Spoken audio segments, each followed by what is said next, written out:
I'm going to call the meeting into session in order. I wanted to first make sure that mics are going to be going clear from here forward. So I want to see if from our back, okay, or Roland, you guys could maybe speak so we can see if we can hear it through the mic. So, You can have to kind of figure it out during roll call and stuff if we're able to be heard. sure. All righty. Okay. All right. So I'm going to start with attendance. I'm going to go start over on the. Okay. William Coates present. Fox present. Technical level present. Matthew Rathbone present. Hey, Barry present. Soul present. Sky Childress present. Patrick Severa present. All right. Is there anyone that would like to start with the reading of the mission statement? Sure. All right.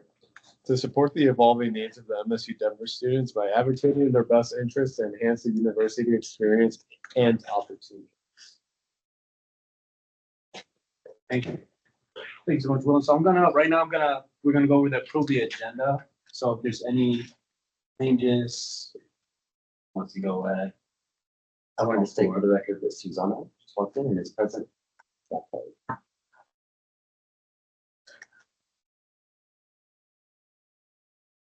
Everyone taking a good look.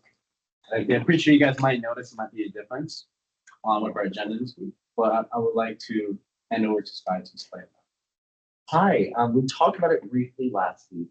When I made the agenda, like I talked about last week, I put announcements and updates before I did old business and new business.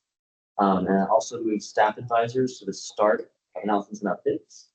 And the idea is that staff advisors can say their updates, the standing committee representatives and chairs can say their updates, advisory committees can say their updates, and then in an open floor, you would ask any questions of those individuals. You would hold your questions until open floor. And you can jot it down, write it down. That's sort of the idea of the flow of that meeting. Just that's an FYI, I changed that on the agenda today. Keep that in mind when voting to approve the Tuesday.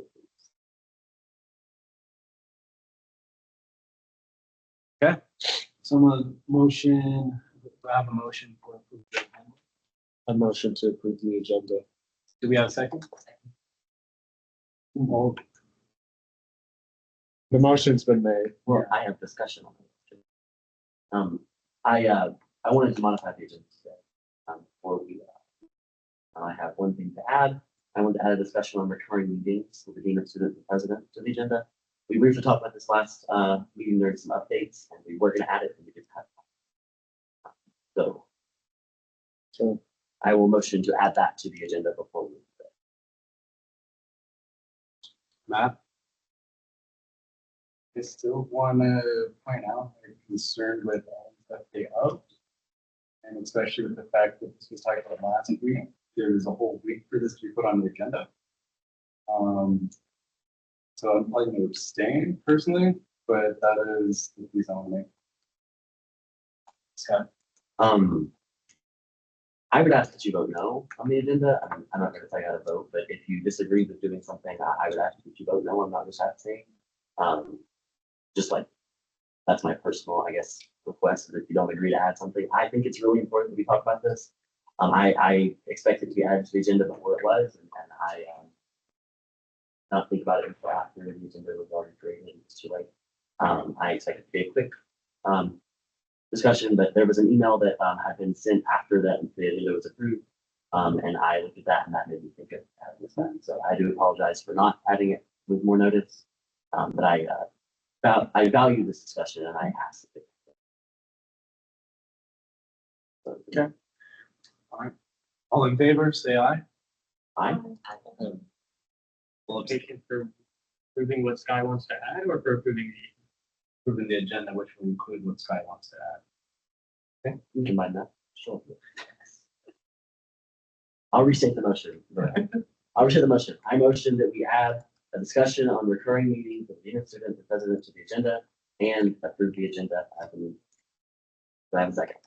Second. All right. I'm gonna go first though. All in favor, raise your hand and say aye. Aye. All right. All opposed? Abstentions? Motion passes. The agenda is approved. Right now it is 5:05, so right now for public comments. I don't see any members here in the chambers. Was there anyone online? There is no one online, but can I make a recommendation to approve the minutes from the last meeting? Sorry. And I'll make a motion to approve the minutes. Second, And any opposed? All right, the motion passes. Sorry, everybody. So for public comment, it seems that we have no one online and present. However, if we have someone to enter either online or in person, we will give them the 15 minutes that are correspondent to them, or the 5 minutes of discussion, but if there were to be like more than one. But for sake of time, I would like to move on with our announcements and updates. And I'd like to begin that with our staff advisors. hello, everyone. I don't really have much of a report today. The only thing I want to share with you, I was going to try to give numbers today about how Welcome Month is going. I do not have that. I haven't had a chance to do that. However, what I do want to just share with everyone as TSEC as a whole is that we are coming to the end of week 3. And I think it's really important, though, that you all start leaning into some of the initiatives and work and student advocacy work you really want to start doing. At this point in the game, you all have tabled at convocation.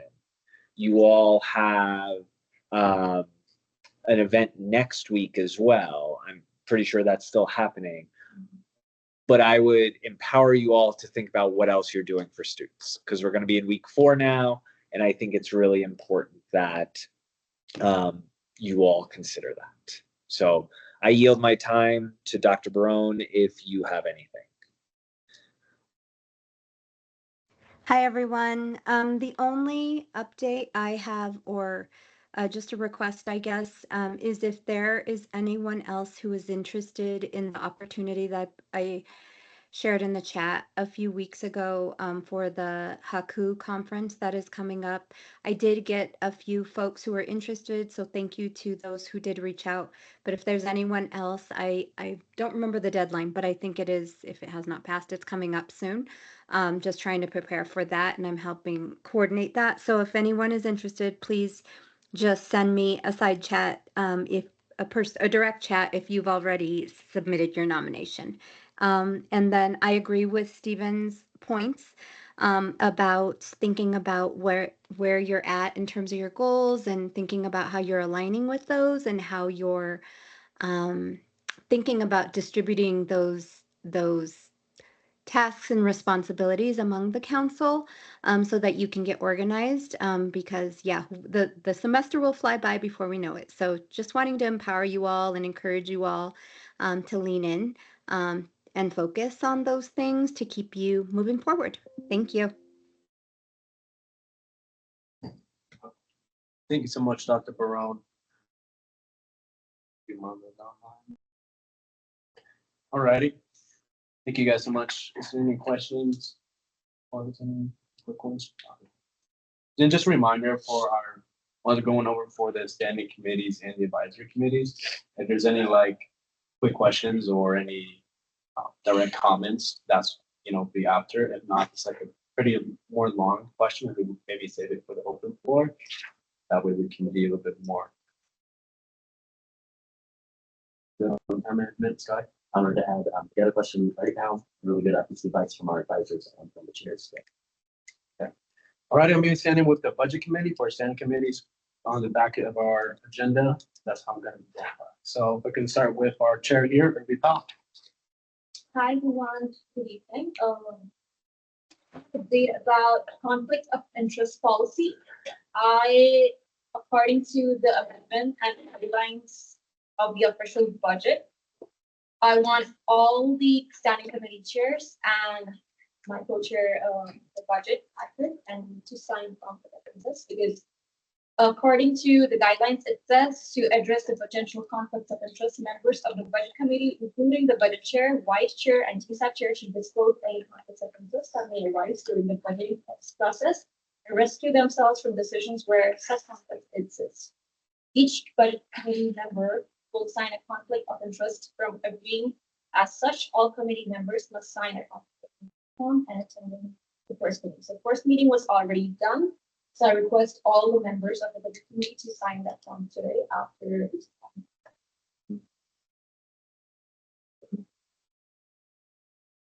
Any direct comments? Alrighty. I think that's also just supporting that make sure, yeah, just to stop by, make sure we would sign that conflict, just to get out the way. I'll help everyone out to have that done. And also, I believe we're going to be setting out later in our discussion with regarding our meeting times. And that's where we'll disclose information about that. Moving on to sustainability committee. Sorry. I'm done actually. Oh, you're okay. Go on. Sorry. I have another update that we have to improvise, like applying our official budget, as some of the procedures are not following up or we're not sticking to the process. So we are planning to change a little thereabouts in the budget procedure and guidelines for that. I would need 2 of the council members that. So we could use for our budget committee, since we have our standing committee members there, we do plan on doing like reviewing over our guidelines, because this has already said that like there's been some, we see some like little missing items that we can improve on and can look further into. Is there any questions or direct comments? I wanted to say on questions and comments. I think on the approval of the agenda, we talked about having that during open forum and not immediately afterwards. So unless you are like a person reporting on behalf of the budget committee, like the vice chair, the chair, or maybe a member that has some information to give, I would ask that we give our comments for open forum. Mine's just a direct one, so I disclosed that in the beginning.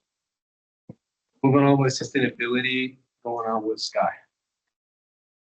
Hi, big thing tomorrow in this room at 4 p.m. The Sustainability Committee of TSAC, the CU Denver's Civic Engagement Committee, and some at-large members of the CCD Civic Government will be meeting in this room to sort of discuss and plan about some immigration know your rights resource sharing events. This wouldn't be by any means a comprehensive meeting to plan anything, and no official actions will be taken by any of these bodies there, because that's not how that works.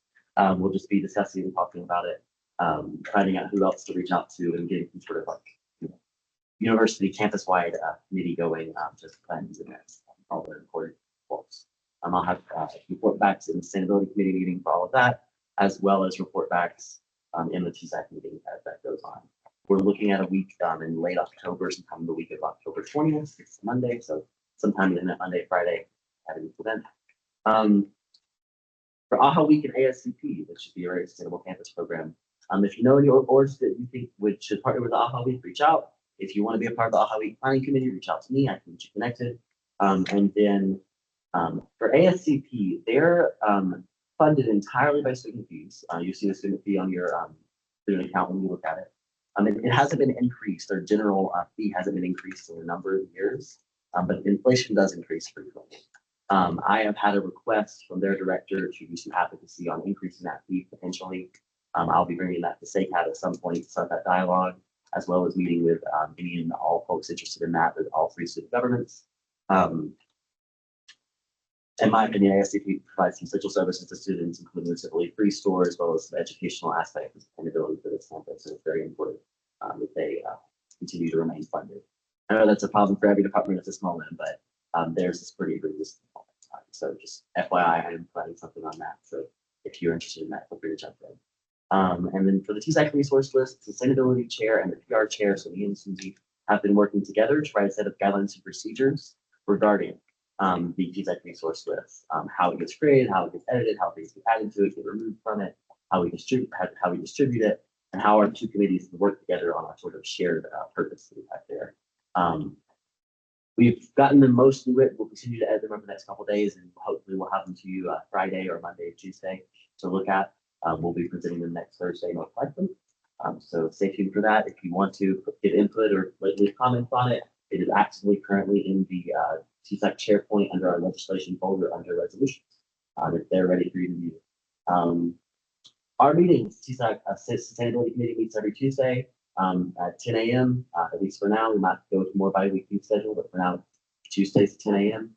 and the TSAC conference room. If you'd like to be there, please let me know. Please show up. If you can't make that time, but you want to be involved in our work, let me know. I can try to move the time that you involved in.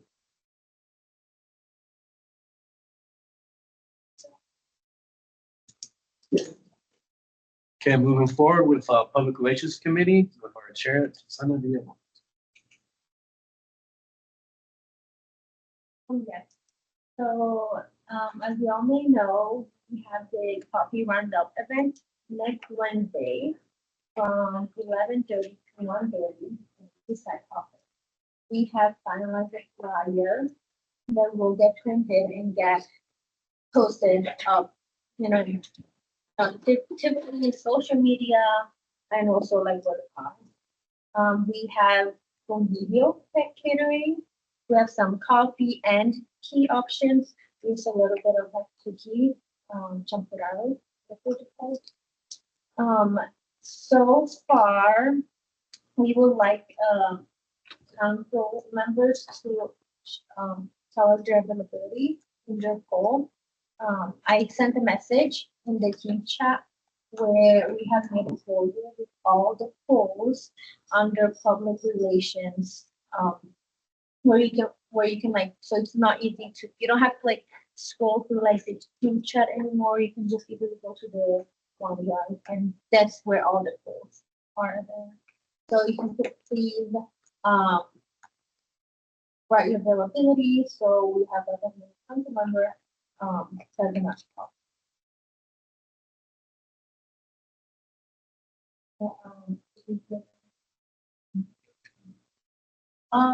Just like what Secretary said, we did updated on Yelp form, they shared on the drive, on the OneDrive. And if you ever need help with like answering it or where finding a time, but let us know. I'm really in talk with them. And if you need to submit a flyer on an event that you want to do, please do it from the form that I have requested you all to complete. And yeah, Okay, thank you so much. Moving forward with the Accountability Committee with our chair, Matt Rathbun. So for accountability, there was some concerns that were shared in the last meeting by the counselor not maybe being able to be here in home. There's already noted that has been resolved. And then I'm trying to work with a couple of the committees on helping get them established with the support they need on editing or creating bylaws and procedures. So I'm here, maybe with help.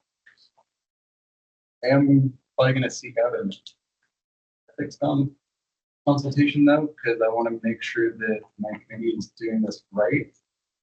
And I do have some potential concerns around us potentially as the accountability helping other committees with their procedures seems a little weird. The accountability would be closer to judiciary, and it feels weird having judiciary help create the rules and laws that they're publishers. So, but if they wants to be able to talk about that, I would love some input as an ethics consult from people. But once I get more of a solid answer to that, I'll report back and move forward. But that does not stop any council member, even people on my committee, from, as an individual council member, doing any of the same cases.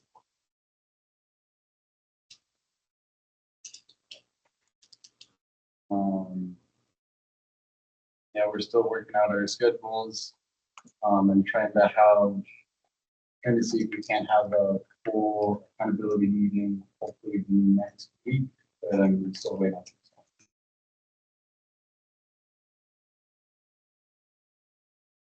Thank you, Matt. Moving forward with, Chair, I think we're gonna, I don't think we have much for right now, instead. I'll leave mine for discussion. Go ahead. Yeah, I have just one update. We briefly mentioned in a previous president cabinet report about a program that MSU has to like workshops for their employees for leadership development. We inquired about how our status might complicate us participating in that. They did eventually get back to us. We do not have the option to participate in those specific types of leadership training from the university, but we did get some other options. Just wanted to report back on that. Thank you. All right, I'm gonna move forward with the advisory committees and representatives part of that. I'll begin from the faculty and staff side. Stay there. Not much to report. A couple things that I noted down as with Rotary Council that has likely impact on students is that with the eventual workday changeover, it's likely that the graduation process will be switched to an auto enrollment that you will have to then opt out of, which would change from the current process. Involves emails being sent out encouraging students who have a certain number of credits to apply to graduate.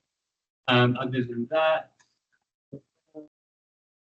another thing is that this one comes from, that first one was from the Academic Policy Committee of Faculty Senate. This one comes from Faculty Senate at large, which is that there is a secure library initiative, which will begin on October 1st. From 10 to 5, the library will be open normally. Outside of that, badge access will be allowed during normal operating hours. I believe that is 9 to 8. And that is all I have. Right. Thank you so much, Faye.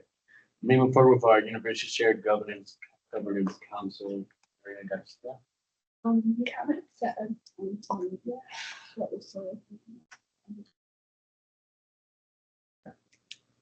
Thank you. Student travel. Moving forward with University Policy Advocacy. Right. Yes, our first meeting is this upcoming Tuesday. I do not have policies yet. I apologize. I don't believe we have policies to review at this moment for like a second read through. Because this is the first meeting of the year. I'll have more updates after that. Thank you so much, Sky. Typically Reimagine Steering Committee. And let's start off from, I think right now we just got a finalization of our next upcoming meeting, and we just got finalized. So really hasn't been too many back and forth in regards of any new updates that we have from our previous week. And we just got I think that's 2 weeks. So Monday is not 15, 3 to 5. Yes. And basically, they're going to be talking about the survey results. I think the architects are going to be. Yeah, that's it. Yeah, because I think this is where we're gonna start to get the ball rolling. Much more introductory, so we'll have something solidified. Anything else? Something for University Planning and Budget Advisory, Matt. I just got in contact with them yesterday. And don't know if it's gonna have to be yet. All right. Thank you. Student Affairs Board. Yeah. Oh, no. Thank you. Space Analysis with William Coates. No updates. Campus Safety Center here. No. Interagency Planning, Matt. And Personally, is on. thank you. Alrighty. Period Equity Project, that's Susanna and And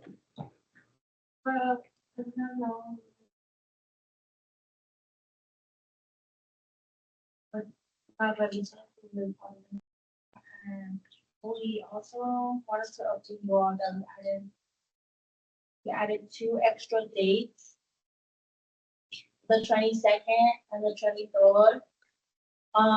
But we decided those dates to be morning for the other two, the 24th and the 25th will open around late morning or lunch afternoonish. So we wanted to call you from 8 a.m. to 10 a.m. So I don't know if Steffi has sent out the code yet to sign up for those times too.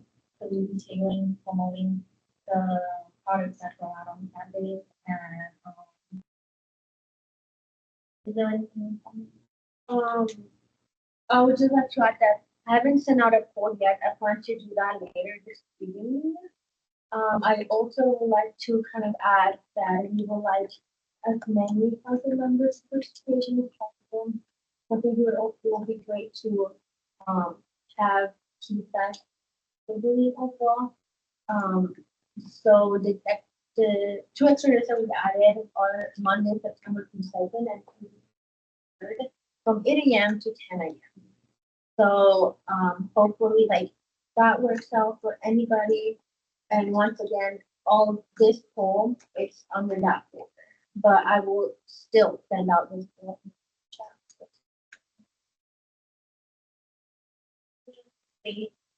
Anyone does not matter from you or you just started, it just shows that you are adding to the poll, the student body.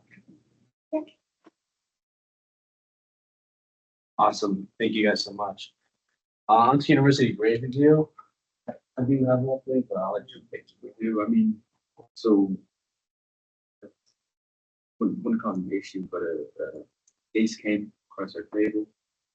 Right, but today they pretty much resolved it, I think, because the teacher's not pursuing with the F, with the permanent F grade, right?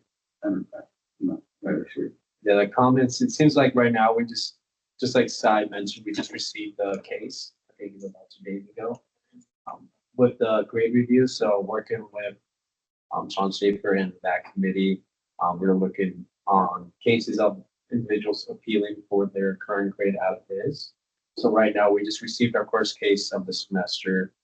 And we're currently reviewing it. It seems like we started to get some certain details of what's actually going on. I don't think we have anything finalized yet as per to a whole meeting. Over email seems like we are getting things that it may not lead to there. Anything else? Yeah, so we will keep everyone updated once that proceeds, but as of right now, we just piecing in our case. Starting to look into details for our official process. And that's all for us. Well, as for the code of conduct, that seems to be signed, so. Oh, that's Scott. Yeah, I added this on here when I was finishing up this fact line. I've been in contact with the municipal's office since like March of last year, talking about the code of conduct. They've been planning over the summer and they've been revising it. They had to add some things for the new hazing policy and add some things here and there. They're also going to review quite a few of their processes. The Union Students Office is also going through a makeover. The current one, they're going to change their name. They have told me that at some point they will, at some point soon, they will request from us a representative or representatives to serve on some sort of code of conduct review committee for the student code of conduct. So I feel there's a placeholder for us to keep it in our minds that that will be something asked of us soon. Thank you so much for the update. Now, moving forward, I'm gonna be with our open floor, so just if anyone had any previous questions or any comments, right now will be the time to sign. Also, if anyone wants to announce anything or, this is our time where the floor is open to everybody, so. I'll go up with Sky and then today. Yeah, I wanted to say, I wanted to ask Irby, the conflict of interest form we need to sign after this meeting today in the reach and feedback office, or are you going to send some sort of job form we can sign online or what? Amazing. And then on the guidelines and procedures for that, I would sort of ask that, the budget committee sort of think about that in budget meetings too, because we have, at least 3 counselors there, no matter what, for all the budget meetings. And that'd be a good time for us to think about internal procedures too. And then I guess I had a couple. For auto graduation on faculty and staff and updates, and that's really interesting to me. I want us to think about the implications that could have for students who aren't ready to graduate, or maybe they don't have their minor completed, but they finished their major or something. And if they were to automatically graduate and not realize it, through it's automatically applying to graduate for them, they might lose their financial aid if they had a bachelor's degree when they could have finished that last 2 or 3 classes. I don't know if some sort of insight in student government and the folks that do that advertising and student body, how that works is a good idea. Something to consider.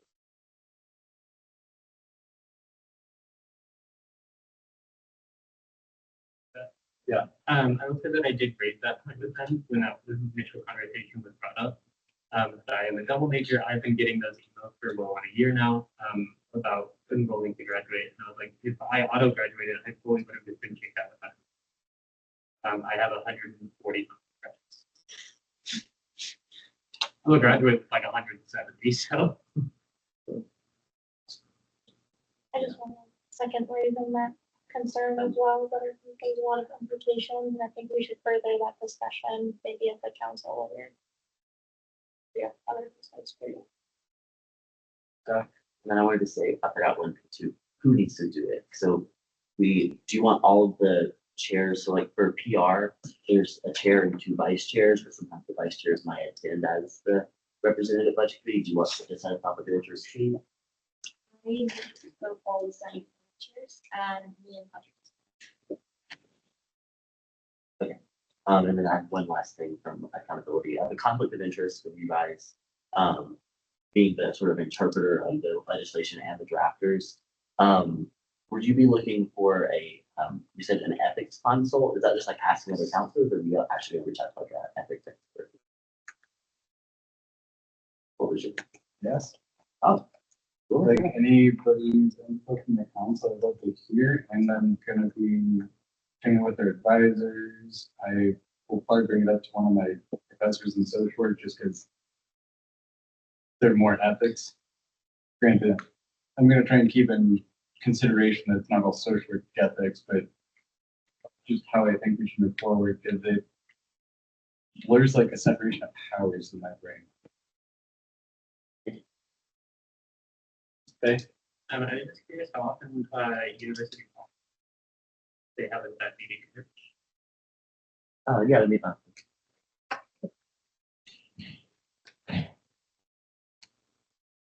is there anything else? Alrighty, so, I forgot my question. Okay, Can I come back to you? sure. Oh, that's it. I was the only other folks to go and open before I went, but you know, I want to also say, I reached out to the provost office and found out that the University Academic Policy Committee we appointed MSU doesn't exist. That is not a thing. The provost signs academic policies, so I hope they know. That doesn't exist. There's like a subcommittee within Faculty Senate that sort of falls in the Faculty Senate role, but there isn't like a University Academic Policy Committee. So, that's not a thing. So. Awesome, man. Okay, I'll go with Susanna and then Steven. I just have one question. I had a few organization reach out to me about, they already have a meeting, I don't think once a week at 3 p.m. It's about a flag committee. They want to put up, campuses or other orientation around campus. I think it's a great opportunity to like have a way for them to go out and let students know about the orientation, no matter the food, science, whatever department it is. I told them that I do not have the capacity to go and help them, but it is open for everyone because we do need to represent their funds to start to see if they could have the support to present it to the parent. They don't want to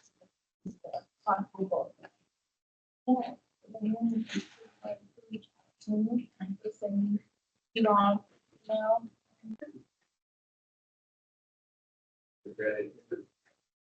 Be part of it. And Stephen? This is just a reminder. Most of you, I believe all of you should have received an email from Armando or myself regarding monthly check-in meetings. This is something that Armando and I do with all the counselors. Some of you will meet with Armando, some of you will meet with me. You should have received that email directly from whoever you're going to be meeting with. So it's up to you how often you want to meet. If you want to meet more than once a month, you can.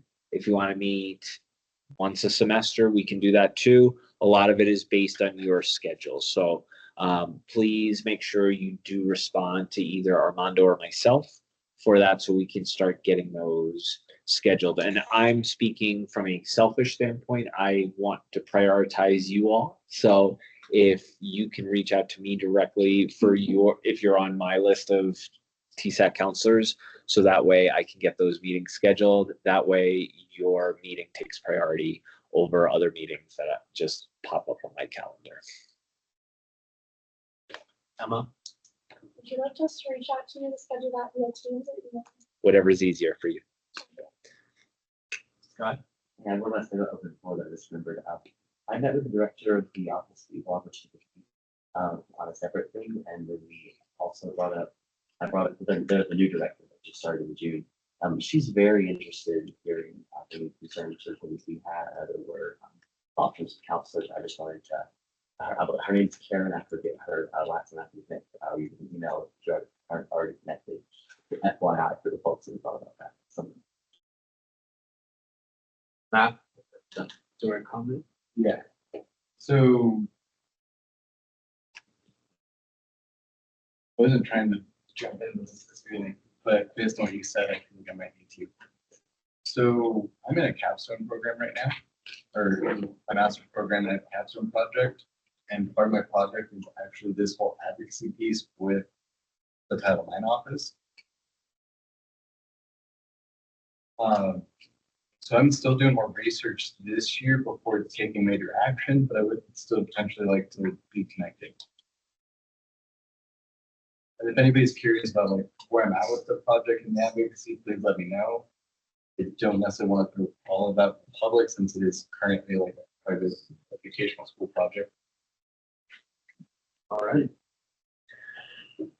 Stephen? Last thing, I'm really sorry. I wasn't ready during the advisory report, so that's why I'm sharing all this now. I mentioned last week about having President Davidson come, and those dates have been set for these meetings, right? Vice President Will Simpkins also comes to meetings multiple times a semester. So the dates that Vice President Simpkins is going to be coming is November 13th, December 11th, March 12th, April 9th. Again, that's November 13th, December 11th, March 12th, April 9th. Similar to what I do for presidents, when the president comes to meeting, I will send out a message on Teams to say, hey, what are things you're interested in the president or Will Simpkins covering? What would you like them to present on? Please know you don't have to come with topics. You can just say, give us an overview, or actually what's going on with housing, or why does AHEC do what they do? You can definitely say all of that and they will come and talk about that. So you all essentially get to set the topics or the discussion items that you want them to bring to these meetings, both Simpkins and Davidson. So I just want you all to be aware of that.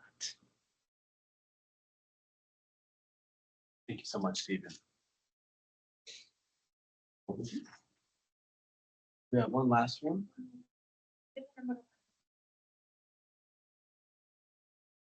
But I just got connected with the, I don't know, the Transparency of America.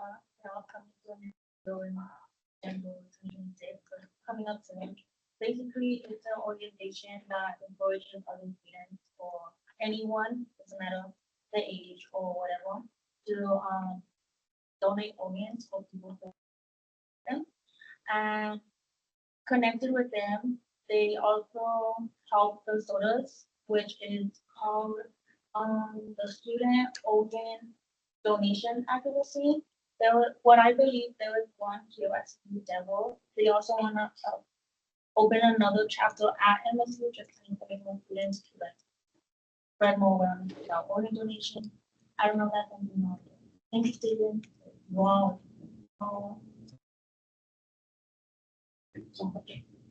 All right, move forward with old business. Over here, we have the Brandes Martinez Research Group holding this guy. I might have some issues on. Go ahead.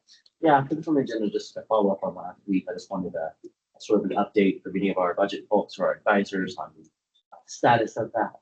I was hoping to get that update to the whole council today. Hopefully quick, so. Steven? Yeah, quick update for that. Armando has been in touch with Brandon Martinez. The payment or reimbursement has been processed. There is a small discrepancy with the reimbursement. The main thing is that they are getting reimbursed for the conference registration fees. No issue there. We are waiting on if Brandon can get hotel invoices to help reimburse that as well, because they didn't provide those receipts. We need those to be able to reimburse them. The discrepancy that I was sharing, though, is that on their initial proposal, they asked for $62 and some cents for 4 Metro passes. Well, what they turned in were 4 Metro passes at $62 and some change each. So we can only reimburse what they requested on the request form.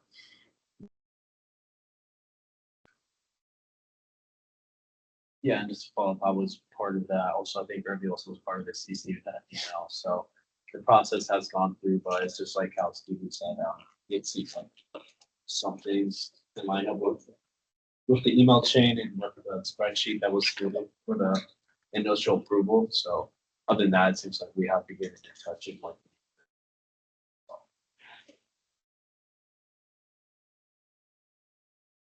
Any other questions or potential? Special. All right. Well,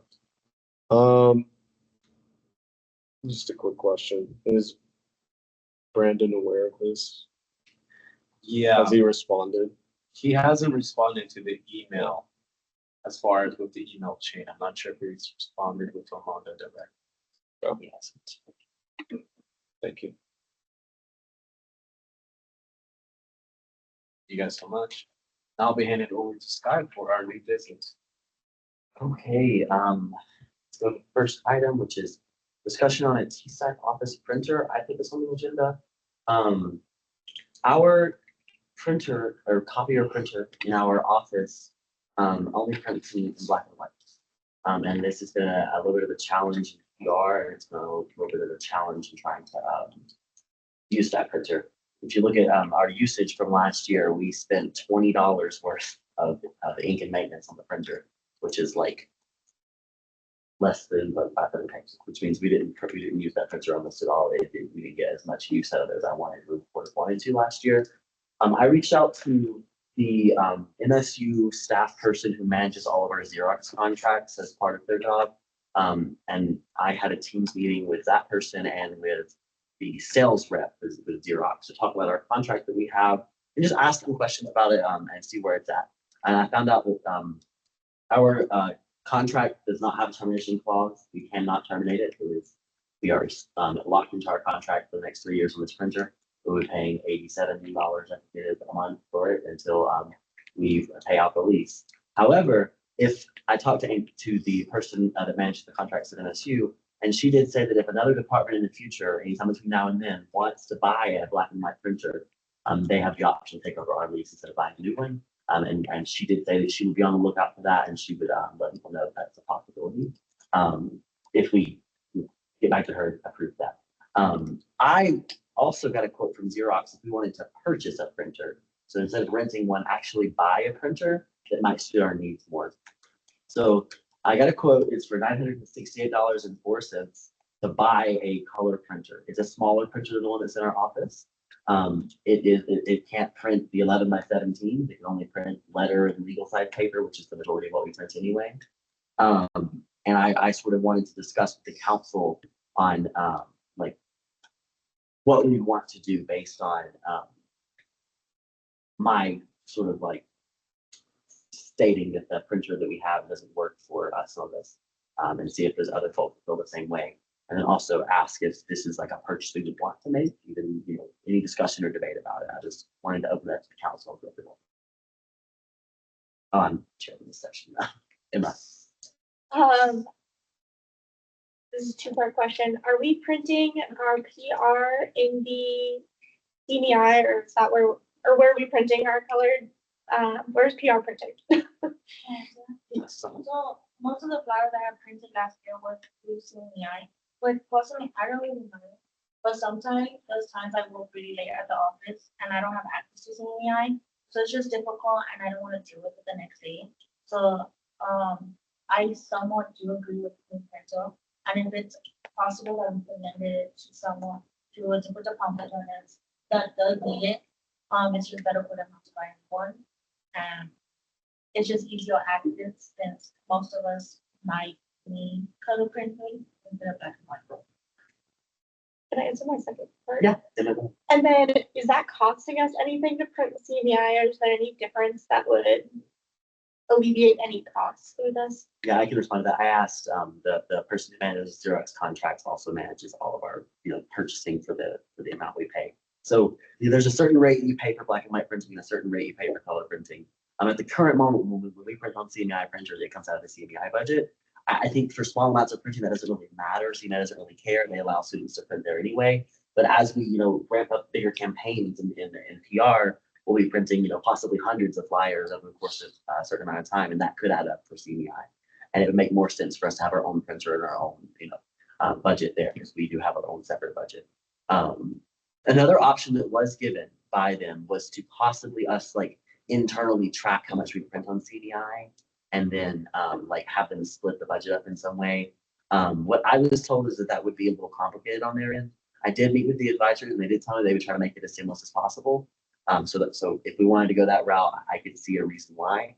I think it'd be super easy just to have a color printer in our office, but yeah.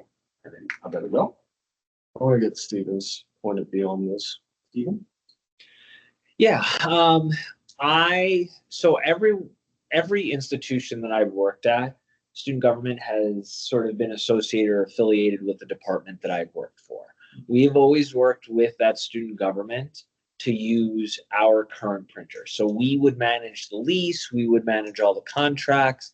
However, what we would do is we would debit from student government's budget like an allocation each month, like a $200, $300 allocation, and based on the amount of printing that you all would do. Now, I would say I'm happy to do that again. I'm certainly happy to work with Irvi in the budget committee, as well as this whole council, if you all did not want to spend the money and instead have a process in place where, let's say you were printing, you would enter a code in the computers in your office to print, it would go over to CMEI, and then each month you would get charged whatever that cost would be. Okay, that's one option that I'd be okay with. I also think Sky has a really good point. I think as you all start doing work in advocacy, one of the biggest things, and this is no fault to anyone, and the great work Susanna and the PR committee did last year, but marketing and promotions is a lot of work and a lot of printing. And folks that are really good at it will print, and they will also hang things up. And true marketing, like what I can share with you all is for Welcome Month activities, we printed posters, we printed 11 by 17, we printed banners, we did a lot of printing. And we are seeing it all doesn't result, the results haven't all came from the physical marketing, but we spend a lot of money doing it. So it might behoove you all to be able to do that. And I would actually advocate as well to say, hey, look, you may also want to consider just spending the money to get a printer, a color printer that could, like Sky said, do 11 by 17 so you can have the larger flyers. I yield. This is more of just a comment. I think right now we're also not, if we're using the CMEI printer, aren't we also then not spending on paper? This would also be a paper cost for us to buy paper. I'm still pretty pro printer, but I think we should consider that and think about that in the budget as well. That paper is kind of expensive. Yeah, I do want to respond. If we do buy, this is another part of the quote that I didn't clarify. If we buy this printer, we will have the same sort of master contract with MSU for usage fees, and that usage includes the ink, not the paper. We do have a large collection of paper in our storage room that we have bought, and compared to ink, paper is the lower expense. I would imagine we would spend more on the usage fees than we would on the ink. We should consider the usage fee more than the actual, not ink. Usage fees versus the paper. That's from what I'm seeing. But, and then Patrick. Yeah. No, I've been in great support, especially last year with PR. It was a bit difficult. You know, if we had to do print out, we ran out of some flyers or ran out of pamphlets, we had to be running to see if we find someone through CMEI, and it'll just be a lot better, not just for PR, but also like any other like projects committees are working within our own student government council office. It is also, it was helpful last year. I think it was our first semester we had a color printer within our office, and we used to have one where it became black and white. So I think it worked back then, and I think it should work now.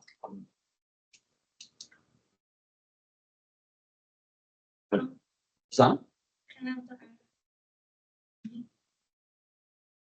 I also say this from a PR perspective. I would sometimes go to my job at the Linux department because I have the privilege because my boss let me the printer and I have access to it whenever CMEI is closed, something like that. I see I have a printing station, which is not bad because it's access.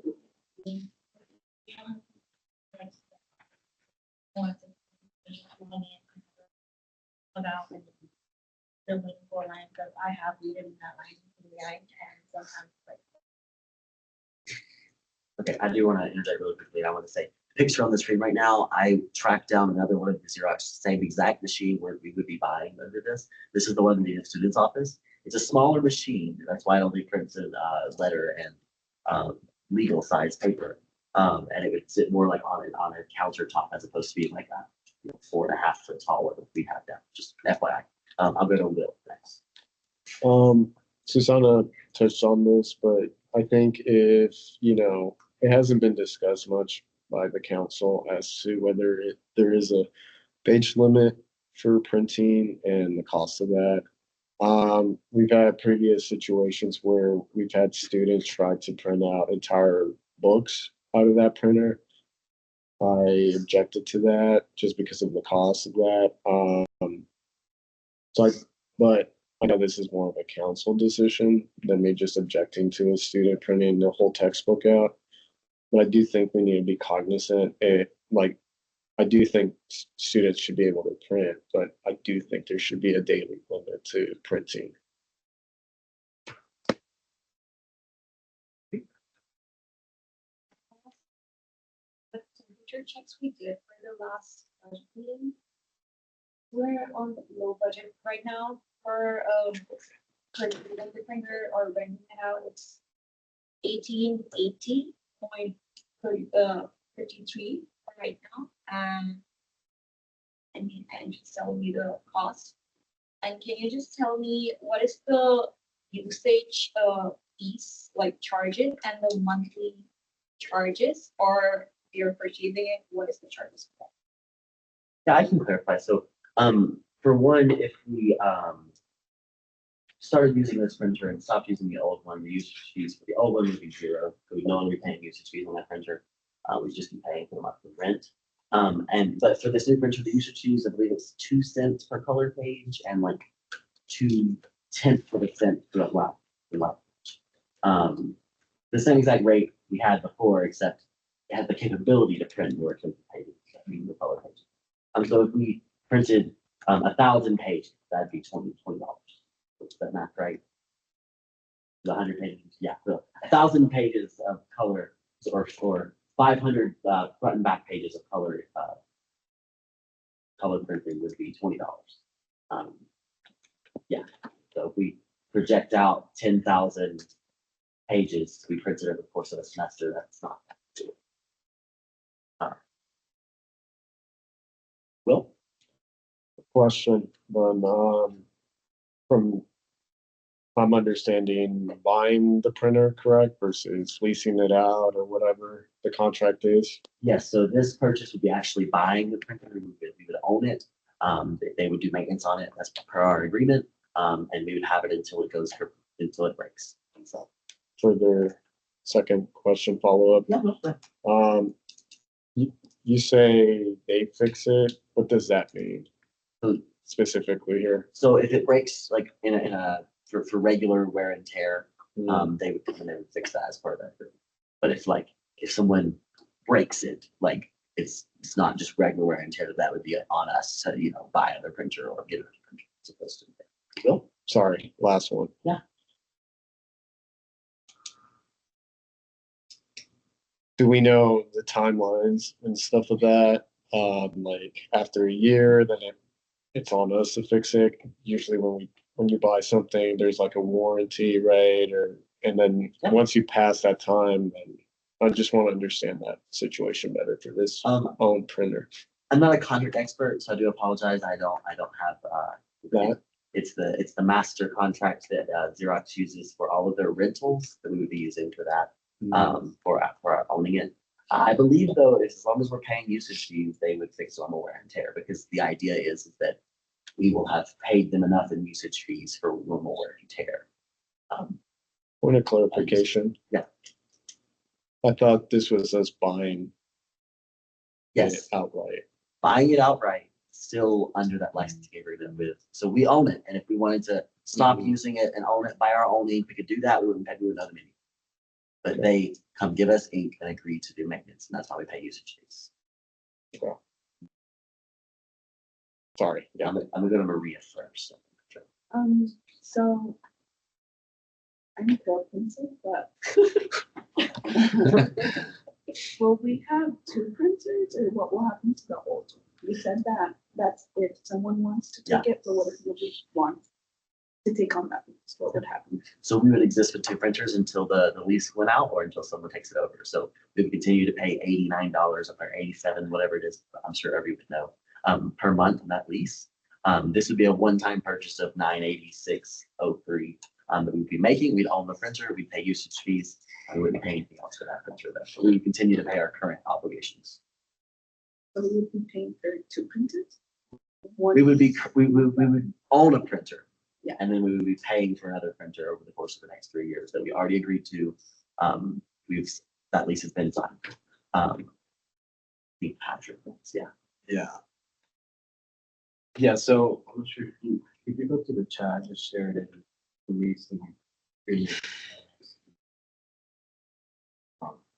So Is that the PO? Is that- it's Okay. Yeah.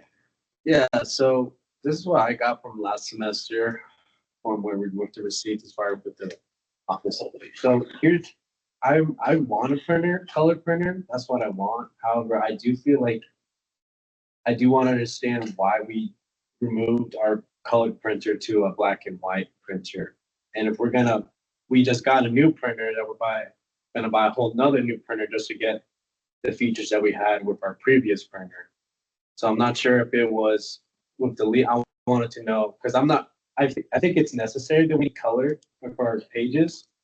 If we can have like an attachment, that would be a little bit cheaper. We could do that. I think that could be, maybe we could try exploring that. I do want color. I am pro printer, but I am concerned with the prices, as Irving mentioned earlier, in regard of like our budget, how we're gonna move in, because it looks like office budget doesn't have that much this year, as we're proposing it and finalize everything. But this would be something to keep in mind, and I did want to ask, how come we changed from color to not color? I can respond to a small section of that really quickly, and then I'll have a question posed to Stephen. I want to say that as far as our budget, we haven't allocated our budget yet. So our budget is in fairyland at the current moment. We know how much the total amount is, and that's it. We've all done proposals and we've talked about it. There's no official budget, so we don't have like a small amount in the office. We could decide to put all $140,000 in office if we wanted to this year. I think that's a terrible, horrible idea. But the question, if I make this motion to buy this printer, would be, I would be asking before you is, should we spend this money or not? We can decide in the budget committee how we want to spend that. But I do want to ask Stephen, on Patrick's point, why did we buy a black and white printer, and how was that agreeing to this $4,000 lease? How did that come about? From what I've seen, it was purchased in September and the council approved it in February. So I just wanted to ask you. I cannot confidently nor adequately respond to that. A lot of that is because I was here when that printer was purchased. So I do apologize that I don't. Dr. Barone, if you're still on, do you have any context over the removal of a color printer and the acquisition of or procurement of the black and white printer? Dr. Brown? Hi. No, I actually don't. I do know that we went to the black and white printer, I think especially after COVID, to try to save some money, because the other one wasn't being used, I don't think, but I don't remember exactly why, or the exact timing of that. I also know that there have been issues that I think Will alluded to with students and counselors using the printer inappropriately in ways that ended up in conduct. So I just want to put that out there too, that having that type of resource will then require additional, like, what are they called, Stephen? SOPs, I don't know. Procedure. Yeah, a documented process and procedure in monitoring that, because there have been issues related to printing that happened, I think, probably within the last 2 years that some counselors might remember. So just wanted to, share that too. But no, I don't know exactly when the printer contracts, we changed those, but it was post-COVID for sure, to save money. Thank you, Are Dr. there any direct responses to Stephen Armando?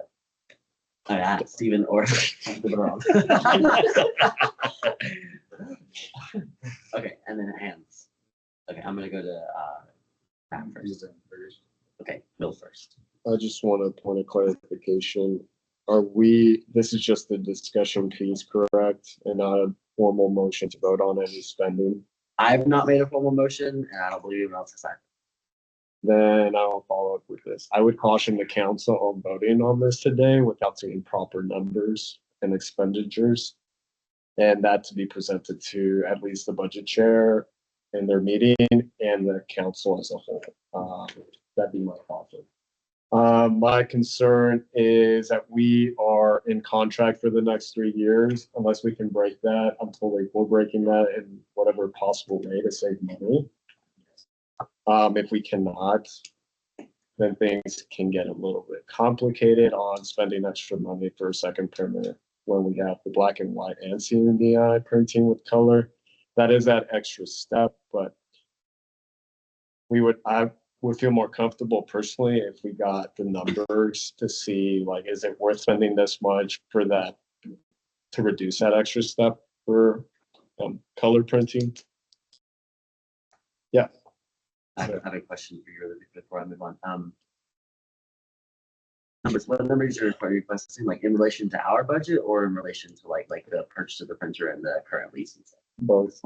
Okay, because the current lease and the purchase of the printer, all those numbers are available already. A cancellation, if we want to cancel it, we can buy out the rest, pay the rest of our lease payments in front at $3,000 something if we want to, or we can just hold it and pay the $89 But as far as like our internal budget, that's definitely, we haven't even finalized our budget yet.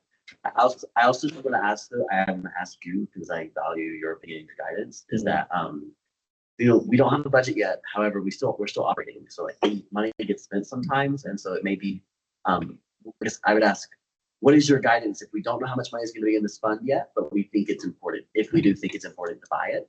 Is what I've heard from folks is they are quote unquote pro printer. And so if we do think this is important to do it, what would you want to see in the interim while we're waiting on the budget committee to get this approved and TSAC to approve it? I caution my perspective. I want to get more to PR's perspective since they have the highest demand for that as to whether or not how much your committee would need it. If you need it ASAP, then yeah, I mean, you would pose that as a discussion that you would need this ASAP. So I would instead like to know what the PR committee needs and not so much what I think. But yeah. Yeah, I'm going to ask for either direct responses or urgent on this topic. I don't think it's Susanna? at the moment, I don't think it's urgent because we do have seen the eyes printed out. And I do think it's a discussion that could be with President Lito because it's already 6 p.m. and we only have a calendar. Have other agenda items that we will discuss about. But I think it's important that we all think about it and look at the data that happens. Thank you. Direct response? Yeah, so just like what Will stated earlier, and and like what Sky mentioned, how I mentioned, how we haven't finalized the budget.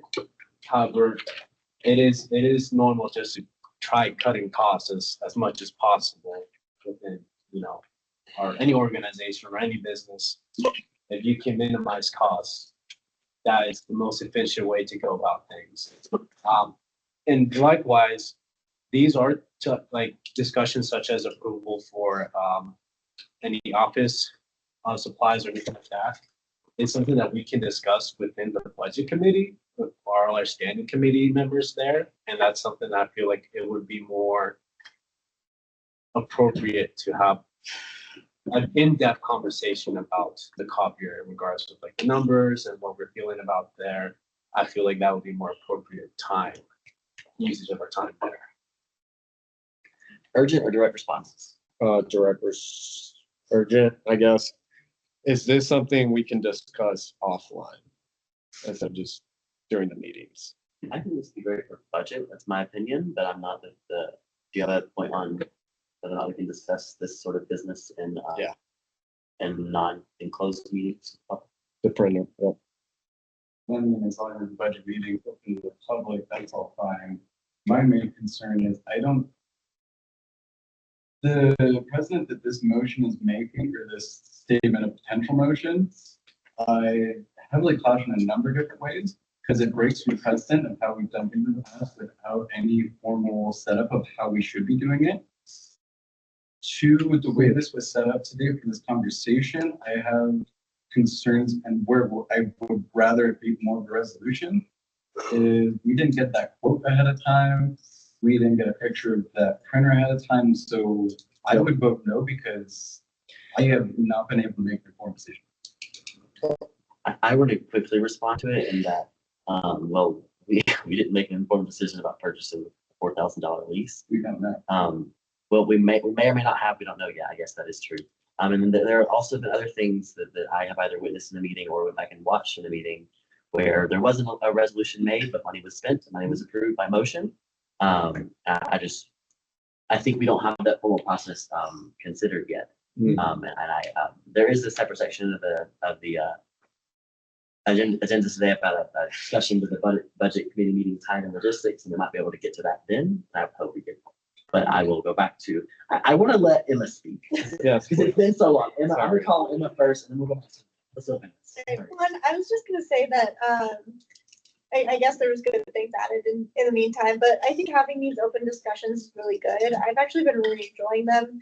The only thing is I think that we should lead to a motion or something, but I like that we're having the discussion because especially with this printer, I think we should consider options. Like instead of just voting on yes or no, it's like, could we potentially put, the old printer up for market, for other people, and then if it gets leased out, make a decision, because then that'll really save us money. Instead of making an impulse decision, we're having it on a contingency of the old one leaving us. and departing from the old printer. And then, yes, I had something else, but now I can't even remember. But I feel like and then I guess in the budget too, if this is urgent for PR, they can decide they want to remove it from their budget. That could be a good way to supplement income, since it's going towards their stuff instead of us. Yeah, I'm going to interrupt this amazing, beautiful discussion with a motion. But before I do that, I want to ask Stephen one question so I can get the wording on the motion the way I want it. Stephen, if our black and white color printer gets taken over by another department, would it be okay if we print all of our printing in the interim while we're printerless with CMEI's printer? I would need to double check with our office manager. I don't see that being an issue. I would at least like to talk through if you're doing 100, 200,000 page copies. With the understanding that we wouldn't be egregious with it, and if we were, we would make sure to pay you for it. Yes. Amazing. Okay, I'm gonna put forward a motion that we allow Amy Silva in the budget office, who of course I've been referencing without using her name this whole time, to sort of offer our lease to other departments in the university and allow them to take it over, just officially as TSAC saying we no longer want this lease. And if it gets taken over, we'll know, and we can decide the rest of that buying a printer or not in the future. For now, we continue to use our printer until it gets taken over, if it gets taken. Do I have a second to that motion? See confused faces, I can also clarify if someone has questions first. Point of clarification. Will. What does that motion mean? I personally don't feel comfortable putting a statement out that we're ending the contract without further discussion, but that's just me. Or further clarification. I can clarify. We have this contract. We are about a little less than a year into it. Getting really close to a year into it. We have 3 more years of this contract. We're paying $89 a month plus usage for our current contract.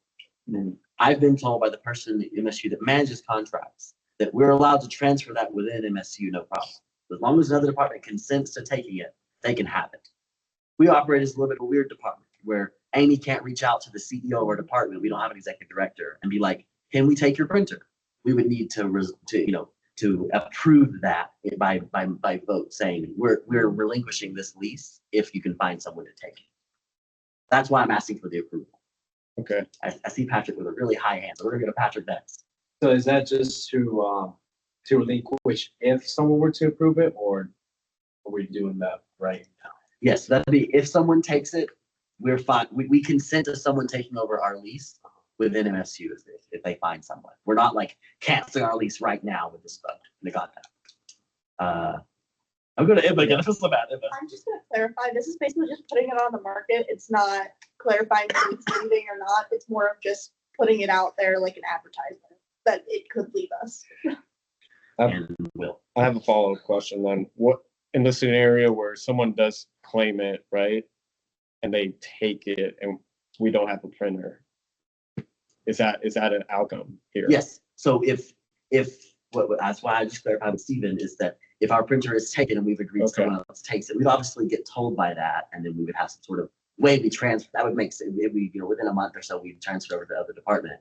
But we would be able to print on CMEI's printer. I mean, if we're printing a large amount, we could coordinate with the budget office to pay the usage, or with their internal office to pay the usage and stuff like that. So that's sort of like the logic behind it. But the only proposal I'm asking to vote on is just we consent to someone else in MSU taking our printer lease if they want it. Will. I don't know if I can do this, but I want to ask Susanna how she feels about it. And her committee, they have the most demand for that. I would feel more comfortable voting one way or the other, depending on what they say. Do you have a response to that? Will? Yes, so I'm asking the council, posing the question. Can we, or should we, relinquish our lease if another department in MSU wants to take? I don't think I'll be comfortable in voting that too, because to be honest, it depends on the decision that we all make as a council. Like I said, we could still use CMEI as the flyer printers, but at this moment, I don't think I'll vote. I think I have a clarifying point as well. Some of the counselors of the current have access to the CBI department and some don't. I think if you had access to the CBI department and you knew that no matter what, you could get in there as long as the building was open to go print on their printer and you had access to it, if our printer was up, would that change your? Honestly, no, because I don't even use the printer at all, so. I would just, if the printer was taken away, it wouldn't really affect me because So I guess my question is, if you don't use the printer at all, then why would you not be comfortable voting to allow it to leave? Because I want to see all of these decisions and opinions, based on y'all. I have seen students who have came into that push along, but it doesn't directly affect me. It could affect students that might. That's true. I totally agree. I also can tell you that I've had students come in to try to print and they were disappointed that it only printed in black and white. And I printed something off the CBI's printer for them where they needed like a 2 or 3 page thing. So I think that would also fall under our, unwritten agreement with CBI to use their printer. And as long as they can't get in here unless counselor could, and if a counselor always had access to CBI, we'd essentially be getting rid of a printer and saving ourselves $3 grand. Yeah. I don't want to keep pushing it, so I'm happy to retract my motion if it's not popular. But who's Patrick? Let's go Patrick. Yeah. Well, I feel like it might be, if that's the case, if we were like, for example, if we were to relinquish and then we wouldn't have a printer and we didn't have a printer to supplement and that needed, I like to make sure that we already have it confirmed, because I know Steven said that he had to double check with the office manager at CBI. We could just make sure that we have it confirmed. That way we can get the ball rolling here. That way, once we have a green light to not just, I would also ask if we could redirect students if they were to come into our office, to the CMI office. That way they can use that during the meantime as well. That way they're informed, or maybe we can possibly tell them to let them know to go into the computer lab here in the Tivoli, where they can also print. Something like that, but just make sure that we have that backup for sure. I think that would be the last thing we just go ahead and vote on it. Okay. Before we continue, I'm going to retract my motion. It seems to, for the sake of time, I'm going to retract my motion. It was not seconded. We have not voted on it. I'm retracting it. And I am moving on to the next item of new business. Is there any objection to that? Okay. On to training document discussion with Matthew.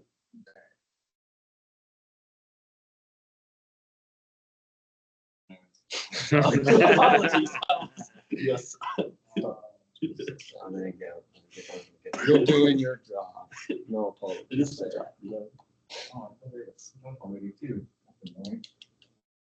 Get the Jeopardy things going. Well, I even framed the message to send too. Oh, there it is. So I was sending it in this chat.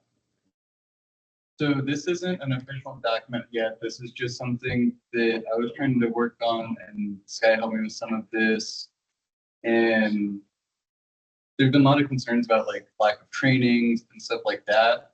This was just an example I wanted to bring up to see if people like this kind of format. So this is a resolution from last year that I copied, but it is only a training document. But every comment I made was like what section, like the definition of that section, what goes in that section. So for instance, under abstracts, there's the 2 different color highlights on the actual page, but there's a comment on the side that also has highlights. It might be a little slower down. Make sure that highlights. Also, if you click the little speech bubble next to it, it'll bring it to you. Yeah. There we go. So like for this section, I defined like what goes in an abstract and then highlighted the 2 definitions and like the examples in that paragraph. I also tried to define like the whereas and therefore kind of comments and like what they mean and kind of what should go where. I just want to share this to get some feedback if this is something that, and even like returning council members, new council members, if you all think that this would be good, or like, do you think you would have liked it if you had it when you started, or like now, I can start making more documents like this to explain. We can also try and make them as documents and like videos. But I'm trying to work towards some of the concerns that have been brought up. Any other points on this? Or Will? Point of information, just for clarification, do you have a time frame or not really? It's just for this to be presented, the training to start, are you gonna train, like, is your objective to train this council this year with this information or this training once it's completed?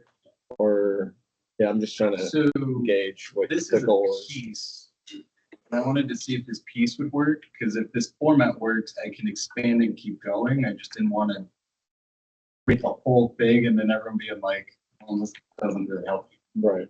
But I also want to get feedback and maybe support from returning council members. Because there's nothing in accountability that says this is an accountability thing that we need to make trainings. I think I have a great team and willing to step up into some of them and do some of this. But especially like returning council members, if you want to help on this general idea, I know, or any new council members, kind of the general idea is to do some of these more spot trainings right now, because we are a little behind the ball. We didn't develop a good transition setup, or at the very least, we create something better. So I want to start with some of these small trainings to keep people getting where they need to be right now, but also utilizing the general idea of working with more of the council, like next semester, on how we can create more of that transition. So like for this document specifically, like if this looks good and it helps explain how we do our resolutions, then that could just be in a folder and a resource that any new counselor can get to.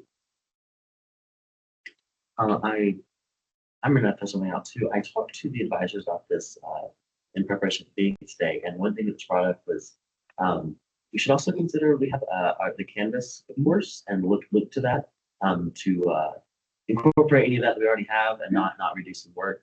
But definitely, there's work needed to be done. So Yeah. big thank you for setting that out. Any other? Go ahead. So I actually totally agree with that. I'm not trying to recreate the whole wheel. I'm trying to fill small gaps right now. Because again, I've heard a lot of feedback, especially since we have a lot of new council members, about like stuff like how to write resolution, how to put stuff on the agenda. I also want to encourage any of those council members to also reach out to any of our returning council members. Because I know that's what helped me when I first started, is I came in, I was as fresh and green-eyed as a lot of us this year. And I had Mike was a returning council member, and I could go to him and ask him questions, and I would love that to be the culture too. I'm gonna go to Faye. You had mentioned the possibility of storing this document in SharePoint as well as like approved for training purposes. I would encourage in this process as well thinking about or an understanding that a lot of times when you just give people like a SharePoint that has 3 million docs in it, it can be very hard to find information and find things that are useful. So I would think about while you're developing these, how you're also going to either work with the advisors to get this in those training days or that sort of thing, which I assume you do, but just a thing I wanted to remind you of. I have information about this slightly because I've been talking to Matt about it. We're also going to get training on the SharePoint too, which is going to be great. On that point, it's like where the weeks are, how they keep things organized, how you can add things, advice and guidance to your, committee manage your folder the best way, stuff like that. So absolutely. I'm gonna go to Patrick. Yeah, I just wanted to say, coming as a returning counselor, reiterating that fact that there's some things some missing pieces, of course, just like how Sky also stated just now, so we also have the Canvas course and the things that we previously had. But I think this would be a great option just to have, or even if it's just a quick reminder, quick refresher that we can look at. I wanted to see how we're going to put, is this just going to be available through the SharePoint, or how's the accessibility going to work so we can look or work on? that's part of the conversation I wanted to bring today. I wanted to come with an example of something that could be. I wanted the input of the council to get a little guidance and feedback on how we should proceed in some of this. And again, I don't think it is necessarily, it's something I'm definitely willing to jump into, but I think anybody who wants to jump in and help with the type of training, like let's work together, work with the advisors, make sure we're not recreating the wheel on things, and also making sure that we're organizing the way that it's searchable, that it's not, again, just a blank folder with 50,000 documents in it, but it actually breaks it up on like, this is how you write resolutions and amendments, this is how this kind of stuff. Right now, again, I don't have a giant full plan. My basic idea is, again, some of these spot kind of training and training documents, and then using what we create from that to work into that bigger transition piece and potential. I just wanted to comment on this because I kind of got this rolling as somebody who felt the frustrations of some of the lack of training. So I can give you my point of view on the direction that I thought this should go as a new council member who felt that this is what was needed. I think Matt kind of, Matt has to create them because I don't know until, somebody who tells me. But I think part of our discussion was that we wanted to, like, this year's a little shot in some of the trainings. We're going to stumble through it. The long-term goal is to incorporate it for next year because most of us are juniors and seniors. So pretty much everyone next year is going to be pretty new for the most part, realistically. And then that's the end goal, is incorporating one of those summer training days to actually just be a training on TSAC day and use these documents. So this is kind of an ongoing process throughout the year to that end goal of next year. But if you need things in the meantime or now, as questions come up, maybe we start, just a general group chat or something where people can pop questions in, and then we can start creating those trainings. You don't know what you don't know until you don't know, like, till you have the question. I'm gonna directly respond there for a second. We have that group chat. It's just TSAC chat. So like questions can be asked there, and it doesn't have to be like, you don't have to sound official and really write your statements out there. Just chat with us. Is there any other council hands before we go to Steve? Yeah, just, actually, I want to hear what Steven has to say before I say mine. Steven? You Well, first of all, thank you, Matt. Thank you, Emma, for coming up with this. This is great. It's great because as advisors, we planned your training over the summer. And similarly, we're trying to give you all a piece of how we do, we're trying to give you all a piece of what you can take back into your roles as counselors, not fully knowing, all right, we know many folks are new. Is this something we cover? Is it not? Is there enough experience here that we should do it as part of a training? In years past, there's been 1 day of training. I really advocated to have 3 years of training there. Oh, 3 years, Jesus. 3 days of 3 days of training this summer because of the amount of folks that are here. So I guess from an advisor standpoint, what I would share with you all is the hope was that we would cover specific topics in the in-person trainings. And then we would use the Canvas page as supplemental material. Now, what I'm hearing is we didn't do enough in terms of legislation resolutions in the Canvas page. We can absolutely do that. I don't recall if we have. It's been a little while since I've looked at that. So if that is something that I want to offer to Emma and Matt, as you both are working on this, we can probably create a whole separate module on that, because maybe it just didn't stand out enough. Maybe it wasn't there. Maybe the direction isn't good enough in the Canvas shell. That's something I'm more than willing to change, update, release for future councils, for this council as well. Patrick?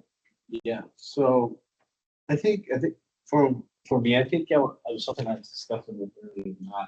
I think maybe it'd be better, because it's not necessarily, this isn't a accountability responsibility, it's like written responsibility.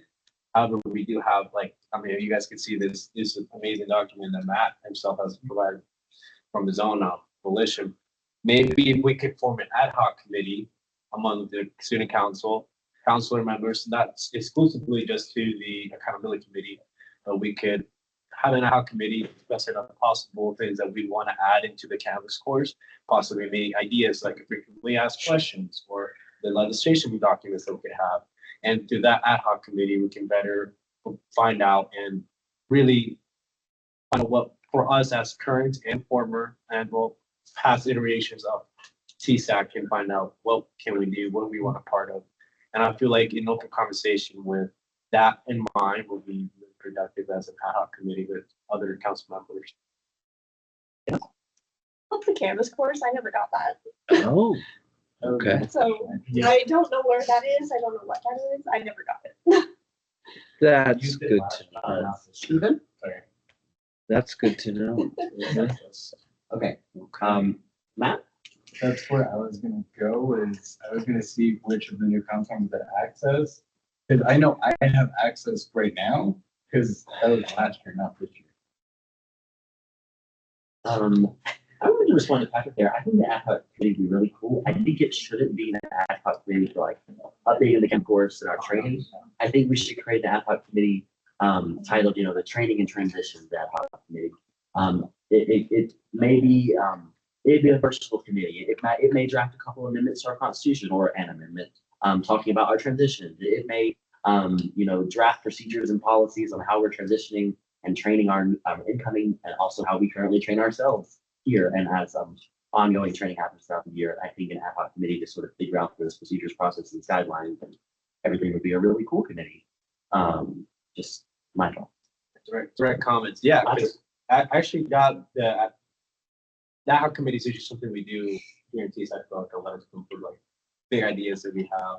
However, the transition aspect, that's something that in our previous Tulane, they actually had already a stand. I don't know if it was one of the stand committees. That was a transition committee for the purpose to transition their next government. And I think that's something that this could start out as a ad hoc committee, potentially move forward. But I think right now, so we can get the ball rolling, I think an ad hoc committee would be ready. I'll make a motion to create an ad hoc committee for training and transition. I second that. Is there any discussion? I have a discussion for you. I would, before we vote on that, I'd like to hear a mission statement for the committee. And if we don't have something that prepared for today, then I would ask the folks making this motion to postpone this creation of this committee for next week. Just an ask, so, and then more discussion? Okay. Matthew? To answer your question, I would say that the mission of this committee is to fill the, I'm trying to think of it. So basically the mission of this committee would be to create training documents with the purpose of create training documents and supportive structures for TSAC counselors.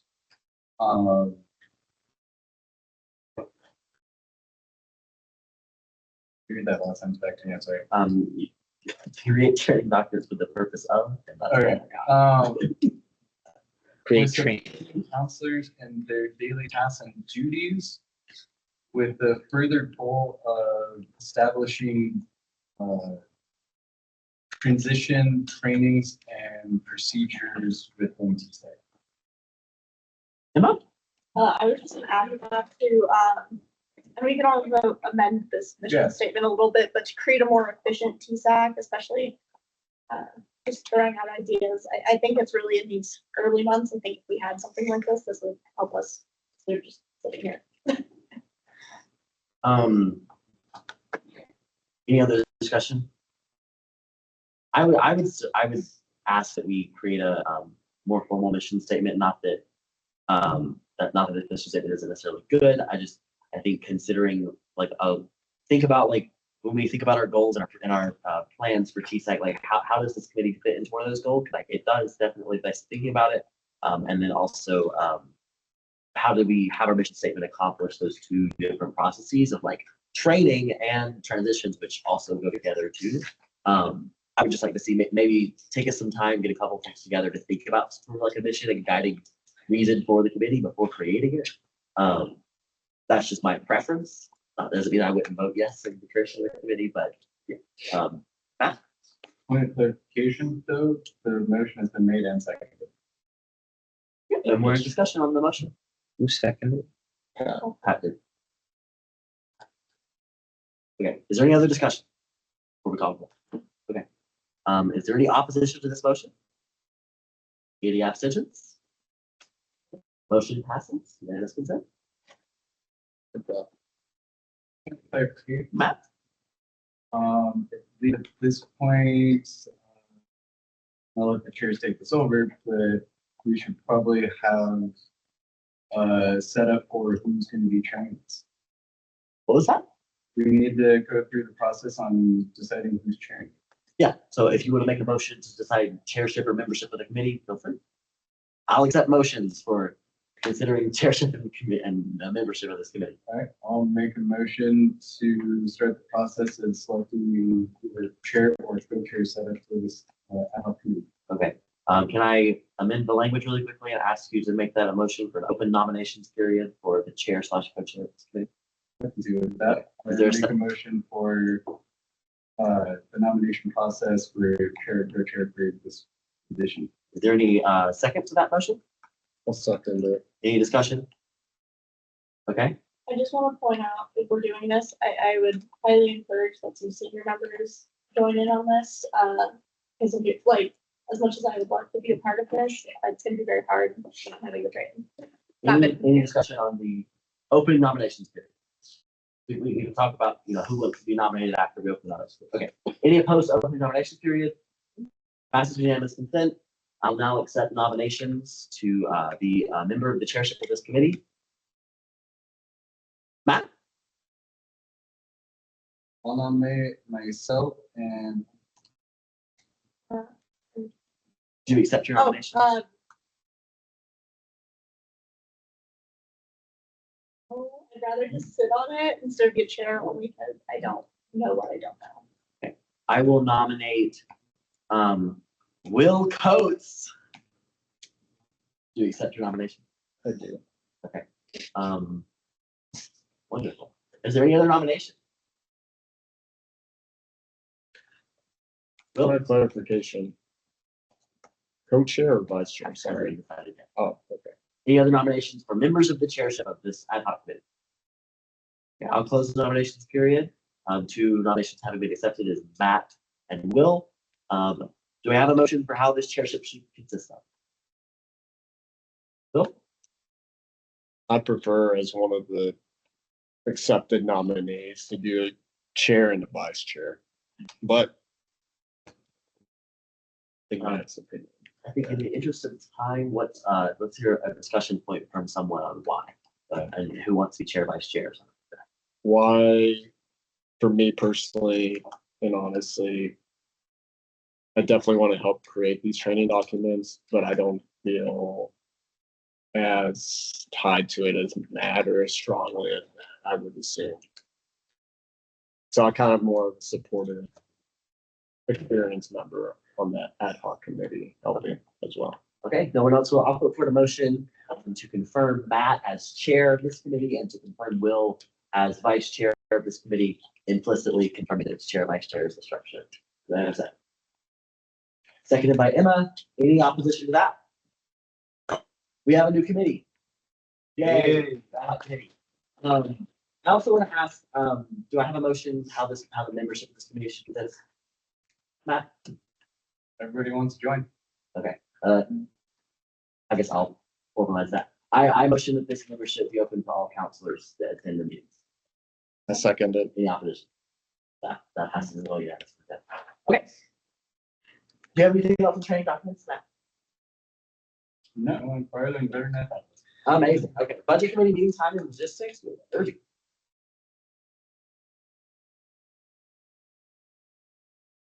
So there have been a lot of questions that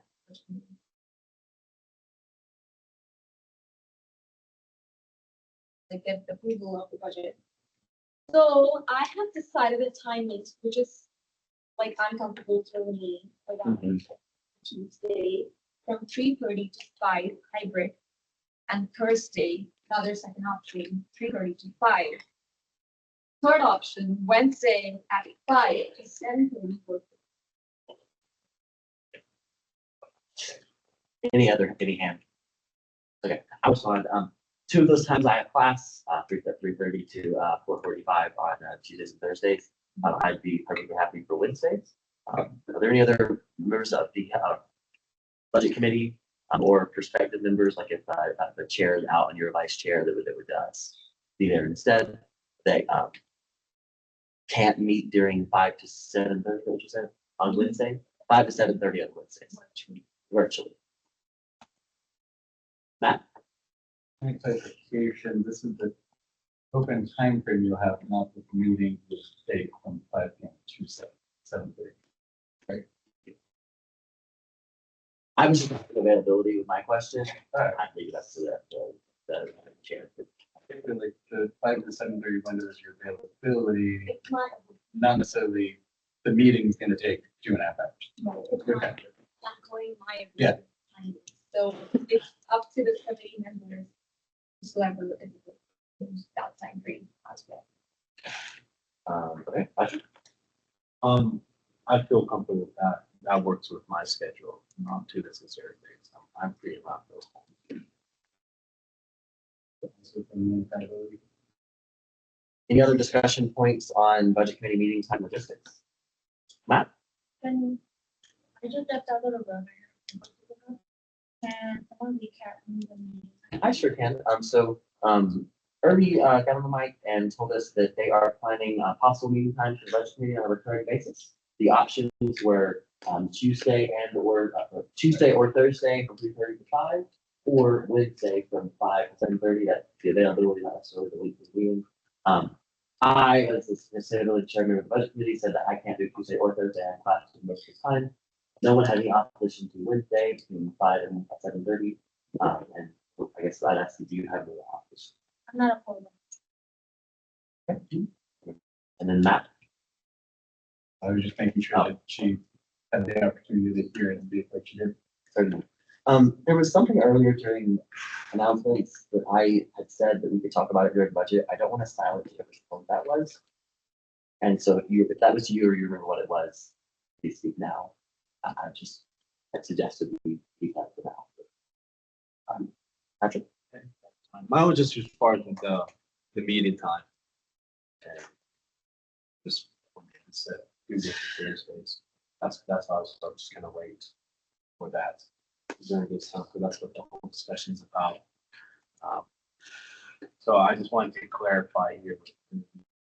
Are we gonna be voting or officially selecting a meeting time right now, or is that something just to get what everyone wants?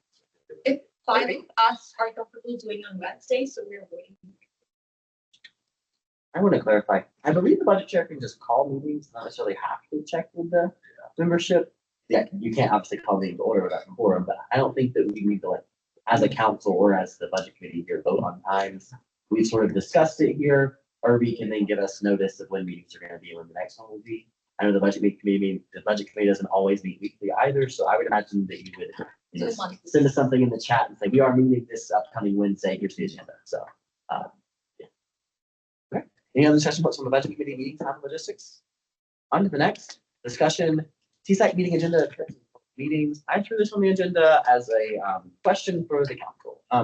When I was creating the agenda template this year, I, on the back of it, separated out the members and their roles. So like counselor, student trustee, SACAB representative from the committee's representatives. I think me and Patrick are found it really useful as a facilitator for the meeting to be able to see our committees. I worked with Will to make sure that this is a readable document on the back, make sure that the font is big enough for people to read it easily, and make sure the bolding works. And also get the formatting correct. I just wanted to ask the council if there any objection to this sort of way of doing things as opposed to last year where each person's name underneath was like listed all of the things that they did.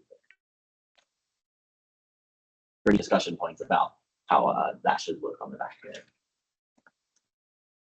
Okay, seeing none, oh, so sorry, stop. This is just preference for me. Yeah.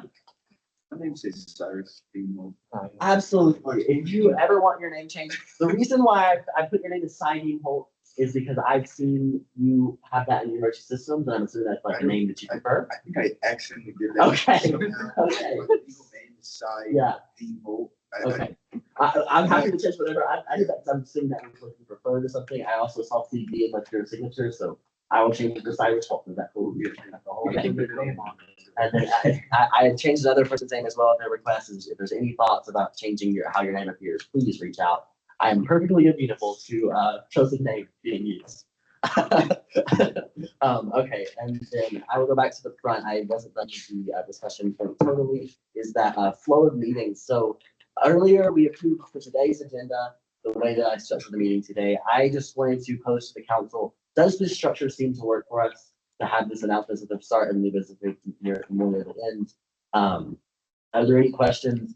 And I guess, is there any opposition to this? I don't want there to be like, and assume that whoever makes the agenda gets to just decide how the meetings work. I wanted to ask the question. Hands. I'm gonna go Kenny first. I'm just gonna speak in favor of having announcements before we have all the new business, as I feel the things that we discussed in announcements can impact the things that we're able to talk about in new business. I think having that beforehand is important. I also like being able to run new business directly up to the end of the meeting instead of being like, we don't know how long announcements they're about to take. Let's hope we have enough time and don't have to extend the meeting like that. So doesn't make sense. Will? They iterated that, I think based off time, we're doing good. I think this is a good flow. He said, like, okay, I'm not gonna beat a dead horse. Yeah. Okay, amazing. Any other points on the CSAC meeting agenda, parents and board meetings? Okay, Sorry. What's up, Will? A flow thing, just to, address it. And Matt's addressed it, but I definitely agree with Matt's issue of us every meeting adding stuff. I think not just, one counselor specifically, but we need to understand if there's like an emergency, sure.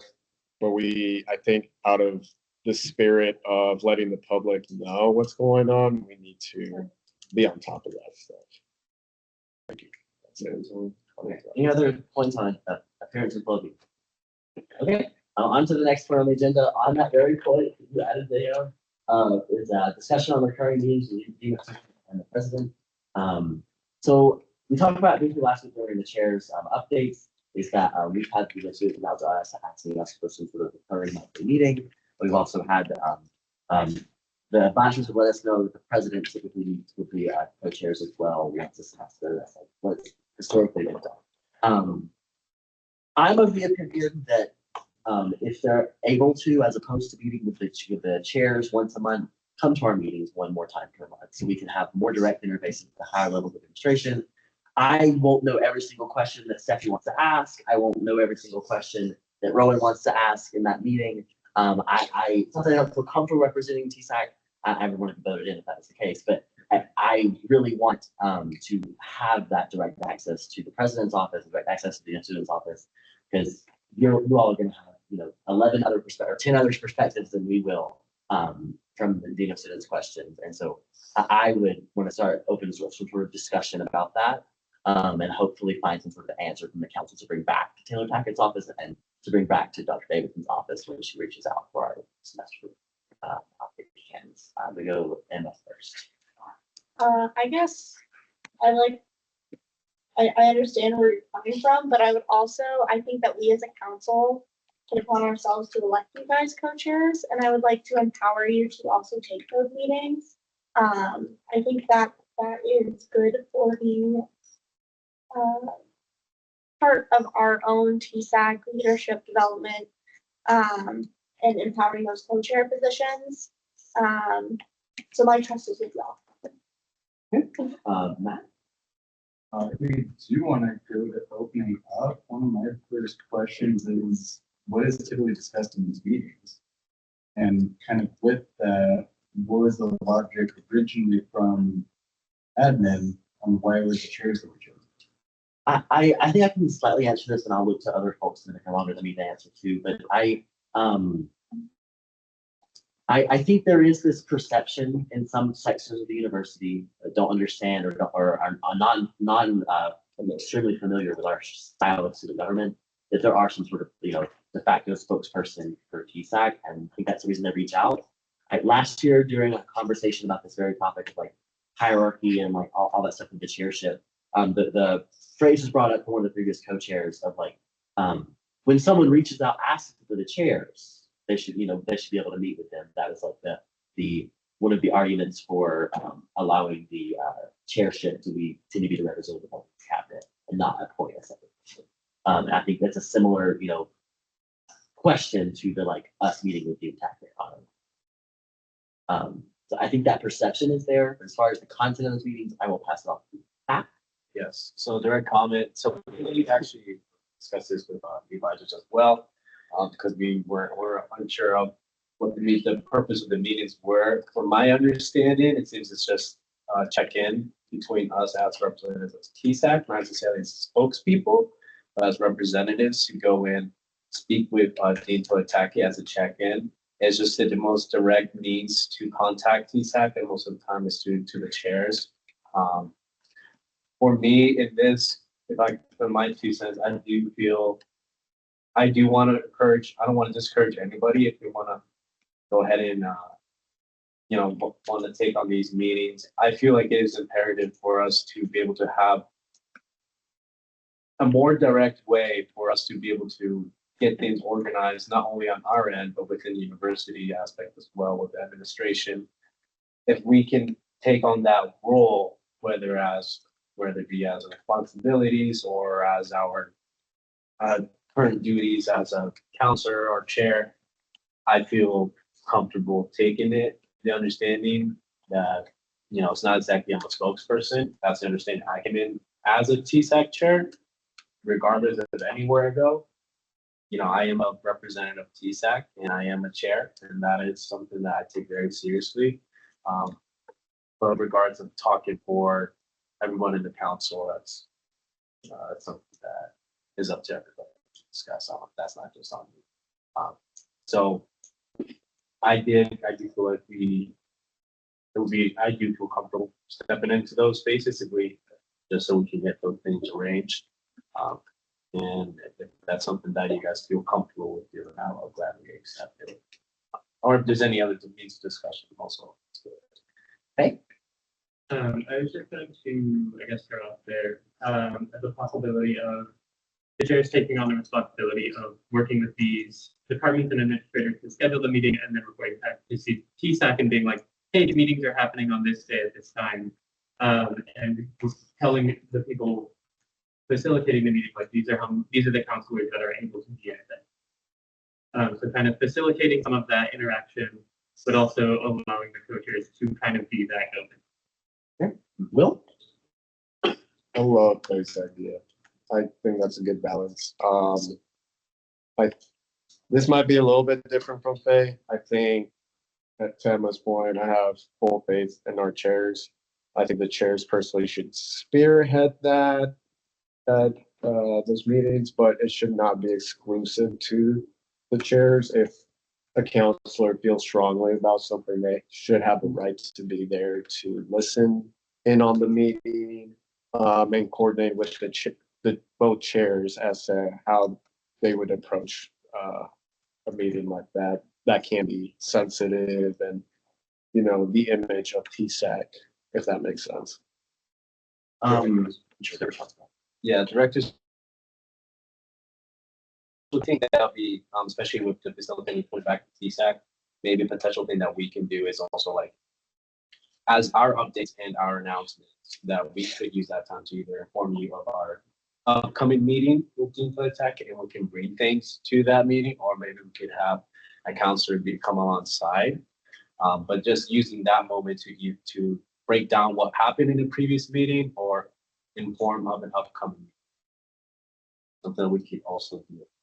Part of what Faye and Emma and Laura suggested. Are you? Okay, I want to respond just a little bit. So, and I recognize that we have 5 minutes left in this meeting. This is the last thing that's very, I want to end this meeting with having some sort of response to send back to Taylor Packett's office, at least, which is the president's office at a future time. I think that we gather at a certain time every week that we all have the availability. And if me and Patrick schedule a time that doesn't work for other folks, during the course of the regular school day, it may be more difficult to ensure that the counselors that wanted to be at that meeting could. And I thank you, many of you, for your trust in us to exist in this space with the upper administration and TSAC. What I want to do, and I completely agree with Faye's idea, and that's the first actually idea that I had was, who all can we invite to this as opposed to them coming to our meetings. So I would pose the question to the council is that we offer these two options, either if you want to meet with us, come to our meeting, or we'll have an open meeting with any council who wants to be there, as opposed to like a meeting with the chairs, and pose those two options back to Taylor Packett's office and see what works better for his schedule. It may work better for his schedule to have a meeting with, more than 2 people, at 5 to 5:30, as opposed to having that, meeting with multiple people, trying to find a space for that, as opposed to just like 1 or 2 during the course of like 9:30 a.m. on a random Tuesday or something that we select. So I would want to pose that question of like, what do they think works best for what they want this, communication to be. Just wanted to reiterate something that Stephen last time mentioned, that we all have open access as well to talk to really anybody in the university. So I would still, I think my opinion hasn't changed, that I would still implore you guys to make those meetings yourself, and just at least give us maybe, notice that it's occurring so we can step in if we'd like to. But I still entrust in you, and then if anybody else has concerns they want to bring, they can also schedule those meetings themselves.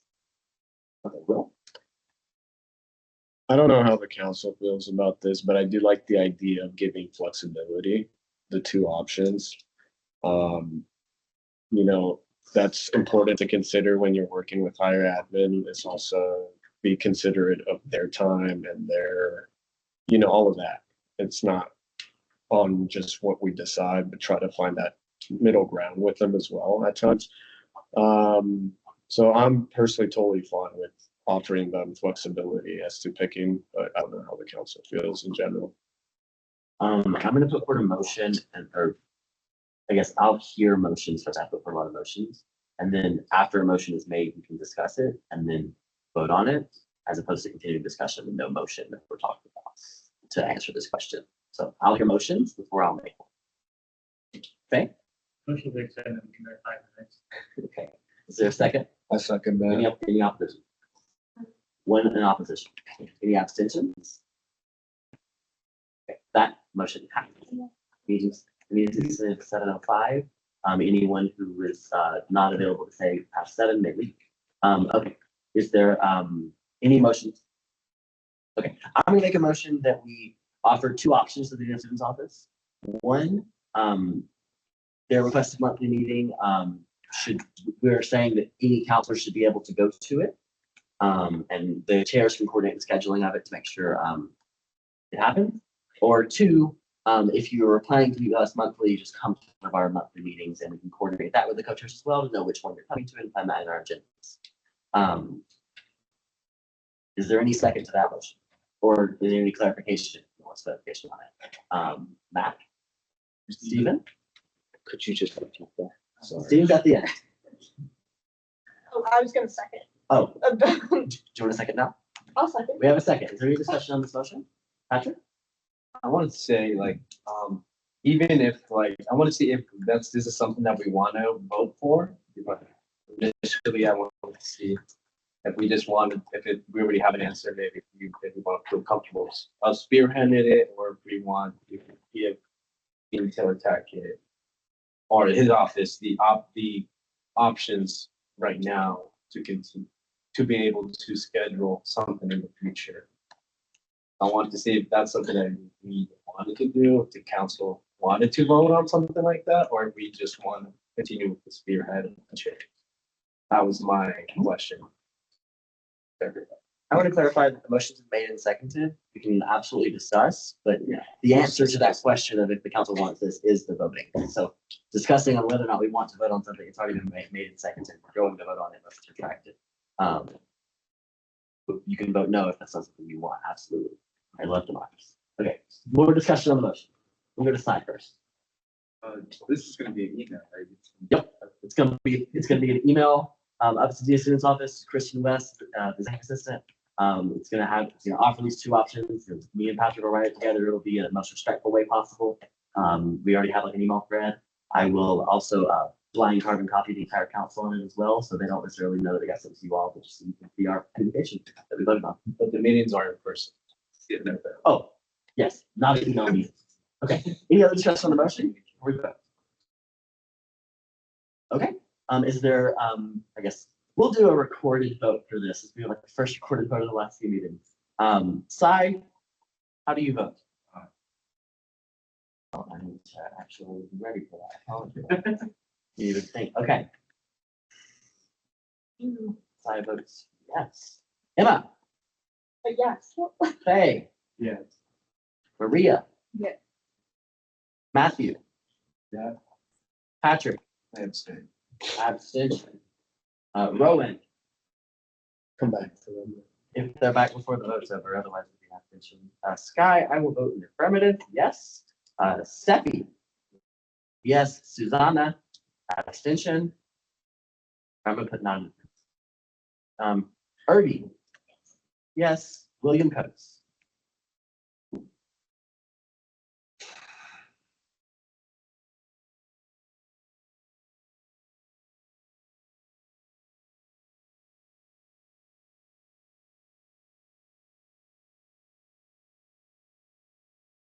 I, William voted yes. Okay, Rowan, the motion before the floor, you're the last person to vote. The question is, should TSAC reply to the Dean of Students Office and say you have two options? We ask that this monthly meeting be, all councilors are allowed to come to it, co-chairs will facilitate the times.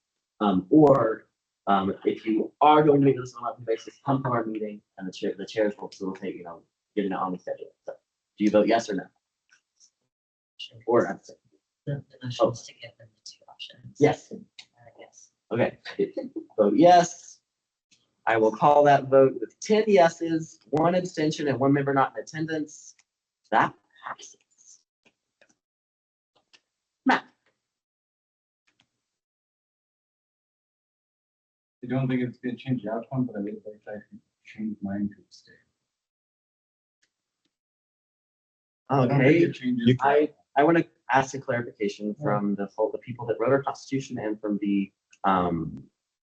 current accountability chair, which is you, is that after a vote has been called, can a member then change their vote? What would you want to set the precedent for? I want to ask. I'll just make it as a statement for the record. Okay. Since specifically on this one, it doesn't change the outcome either way. And And it then does get into weird territory if we're changing votes, so I'll just Yeah. say this for the record. for the record, their opinion did change after the vote was called. We're going over to Will. well, we have to establish the parliamentary order, which is Robert's Rules of Order. So far that I've seen, I'm not sure if anyone disagrees with that perception. But it also states in there that you can amend your vote after the vote, but you have to make that motion to amend your vote. But it does get into some strange territory that we've already dealt with before, so that's not to change your choice whether you want to change it, your vote or not. Okay, is there any more discussion or motions on this point on the agenda? Do I have a motion to adjourn? I motion to adjourn. Do we have a second? Any opposed? This meeting is adjourned. Thank you. Thank you. Only 5 minutes. Good job. On time. Almost, but yeah, getting there. On time with. On time. Great job. Great job. Thank you. We were like Yep.